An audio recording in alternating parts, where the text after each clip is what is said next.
Hello everyone, this is Pico Entertainment and we are back again, and here now we have another video for you, and this will be yet another movie review in our ever-going unrated and underappreciated movie series. And this edition we will focus on Spike Lee's cool hip basketball drama He Got Game. Released on May the 1st, 1998, it stars Denzel Washington, Ray Allen, Miley Jokovic, Rosario Dawson, Bill Nunn, and was directed by acclaimed director Spike Lee, of course. Now, the setup within He Got Game is that we follow the story of Jake Shuttlesworth, who's serving a long time prison sentence for killing his wife. Now, one day he meets up with his parole officer, who offers him an opportunity to reduce his sentence.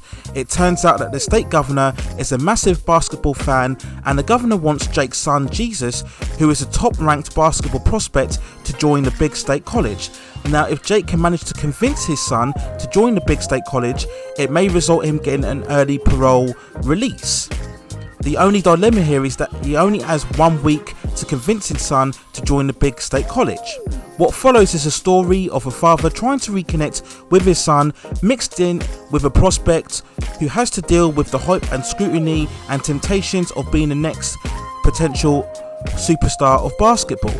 Now, very much like He Got Game so much, it really is a multi-layered story directed with a real accomplished and assurance from Spike Lee. It has a real slick and polished feel to it. Everything from the editing, music, cinematography is all finely handled from the director. And we also look at the film overall and the various themes that is covered throughout the story. First of all, we have a father's struggle to reconnect with his son. We have an individual who fully realises his past mistakes, wanting to make some atonement by doing some good.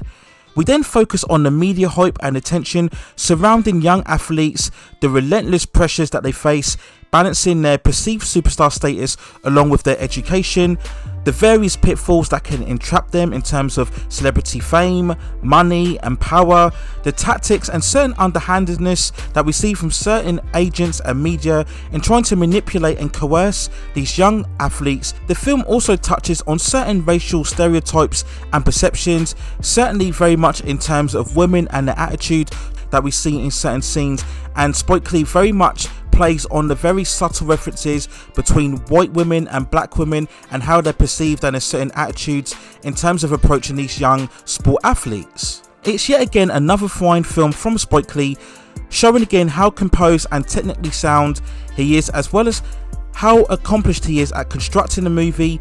He's very similar to Scorsese in the energy and lighting and the quick angles and edits and cuts that he used, and also his constant use of soundtrack throughout the movie. But it all remains so seamless and cohesive, never indulges too much, and I think that's what makes his movies so watchable overall.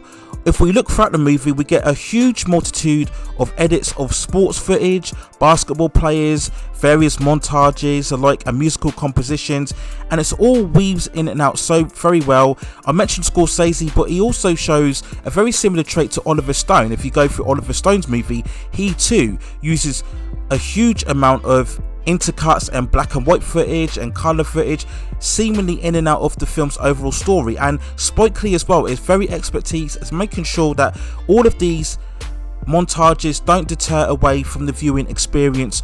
Now, He Got Game marks Spike Lee's third in 4 collaborations with acclaimed actor Denzel Washington, beginning of course with Mo Better Blues in 1990, and you can also check out that review within my channel.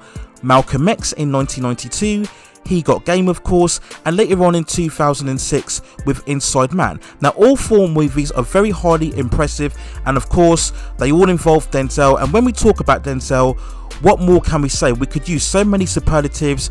We are simply talking about one of the all-time legendary leading actors. We could literally spend hours talking about the quality of his work and performances.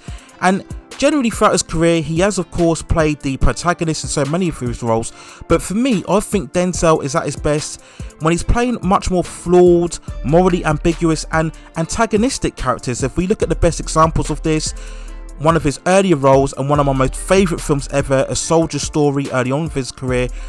I love that film so much, and I'll provide a review very shortly on that film. We look at Glory later on, Flight, Mo Better Blues, and of course his iconic role as Training Day. All of these films is Denzel really conflicted in terms of the personalities that he plays in. And in He Got Game as Jake, we do initially empathise with his situation, we see that he does genuinely care about his son, but when we see he's also very temperamental at times. And I love all of the flashback scenes where we see him harshly training his son on the basketball court, knocking his son down, taunting him, teasing him. We see him hitting the baskets and also hitting the bottle as well, as he's trying to train his son and give him that kind of a tough love experience. And then we see later on that these scenes would lead on very much when they go back at home, and he's constantly attacking his son through being very angry. And of course, this ultimately leads to the death of his wife, and it's a very intense scene overall. And I think Denzel is wonderful in his role, yet again showing how compelling he can be and how easy he can carry these films no matter what kind of character that he's playing.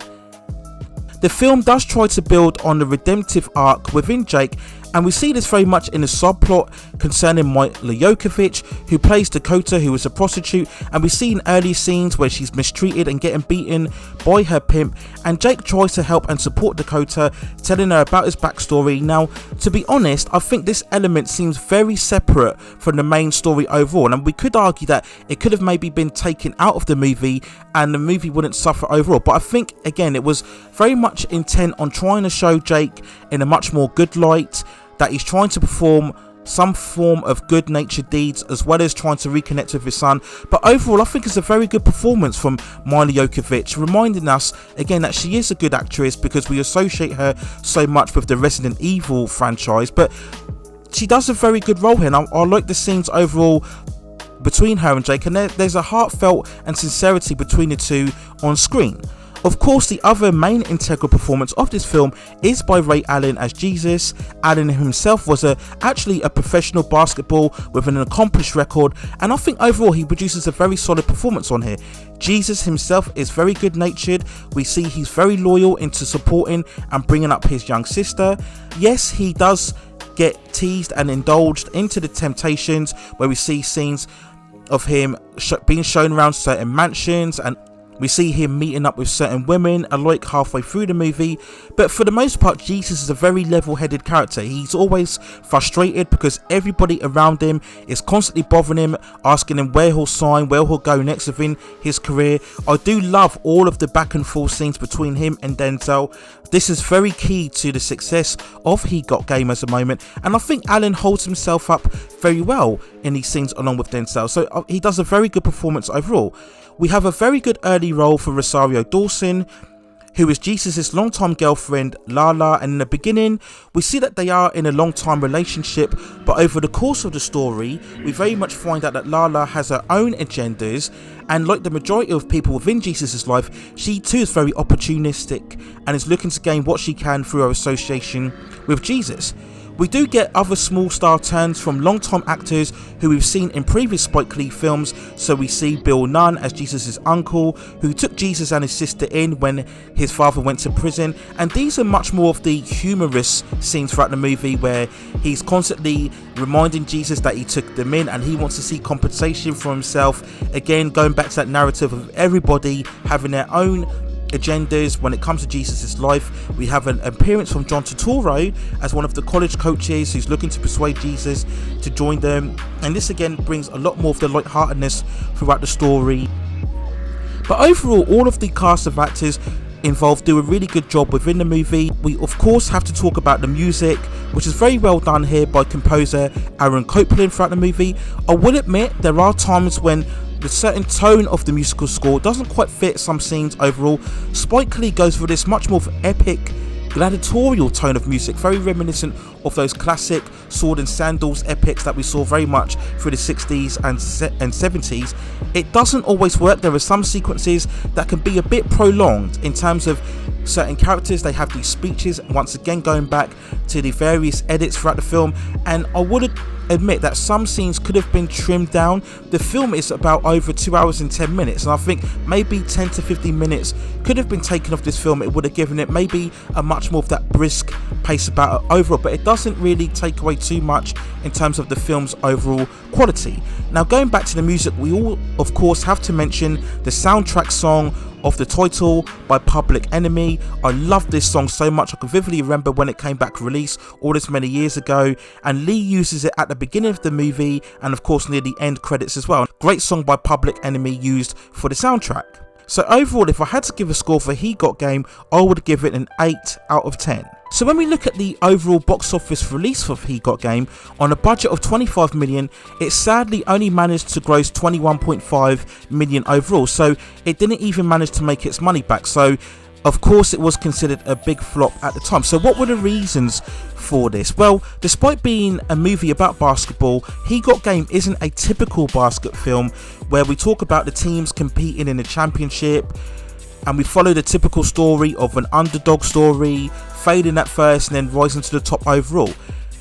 He Got Game is very much more of a character driven piece where we deal with characters who are very morally ambiguous, I would say, for the most part. It's not essentially a dark film, but it's very much a film of compromise, and this follows a lot of Spike Lee's movies throughout his career, and for the most part, certainly up to this point within He Got Game, he doesn't make commercial mainstream movies. He likes to show characters in their real, raw person, many of them having flaws, as well as having a powerful social message behind it, and a lot of the time, that tone of filmmaking makes people feel uncomfortable, trying to show them how life truly is. So a lot of his films maybe don't appeal to the mainstream public overall, and I think He Got Game was an example of that. Now of course at this point Denzel was an established, accomplished actor, of course he was, but he wouldn't really become a massive box office prolific superstar until the early to mid 2000s. So following this, he would then go on to star in the likes of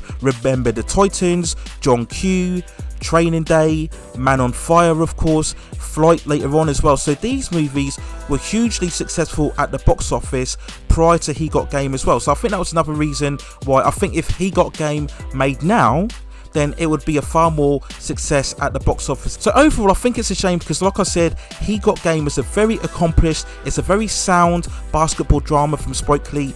It sadly doesn't get the same amount of recognition and attention as his early works when we talk the likes of Do the Right Thing, No Better Blues and Jungle Fever, and I would highly recommend that you would watch this film overall. So those are my thoughts and feelings on He Got Game. If you do go on to manage to watch it, let me know what you think in the comments below. Do you think it ranks alongside Spike Lee's more accomplished films, or do you think it's slightly inferior? If you haven't yet to see the film, once you watch it, let me know what you think in the comments below. Would you like to see Spike Lee go back to this kind of tone and feeling overall in terms of a basketball drama or a sports drama in general? Let me know what you think in the comments also about that. Also hit those like and subscription and notification buttons so I can provide you with more high quality movie reviews like this in the long run. But that's it for now. Take care of yourselves, stay at safe distances, and I will see you very, very soon.